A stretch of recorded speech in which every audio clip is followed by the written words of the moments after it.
তো ঝড় উঠুক না কেন, আমি তো ঝড় উঠাচ্ছি এখানে। সাক্ষাৎকারে রাষ্ট্রপতি জানান, যখন বিক্ষোভকারীরা গণভবন অভিমুখে, তখন আমাকে জানানো হলো যে কোনো মুহূর্তে প্রধানমন্ত্রী শেখ হাসিনা বঙ্গভবনে আসবেন।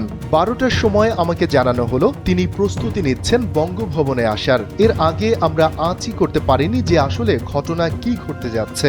তবে উনি যখন এখানে আসবেন বলেছেন এবং হেলিকপ্টারও রেডি, তখন আমরা ঘটনার ভয়াবহতা সম্পর্কে ধারণা করতে পারি। এখানে সিকিউরিটি যারা ছিল সবাই পজিশন নিয়ে নিল।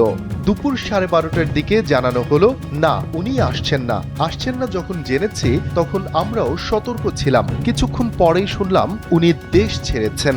একসময় জানতে পারলাম উনি অলরেডি দেশের বাইরে চলে গেছেন। সব মিলিয়ে 30 থেকে 40 মিনিটের মধ্যে সামগ্রিক ঘটনা প্রবাহের খুব দ্রুত পরিবর্তন দেখতে পাচ্ছিলাম।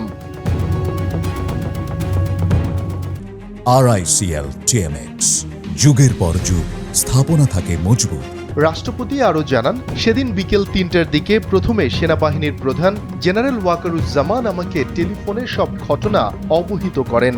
সশস্ত্র বিভাগ থেকেও জানানো হয়। পরে জানানো হলো ওয়াকার সাহেব সাংবাদিকদের সামনে সম্পূর্ণ পরিস্থিতি নিয়ে একটা ব্রিফিং দেবেন। উনি ব্রিফিং দিলেন, আমরা টেলিভিশনে দেখলাম।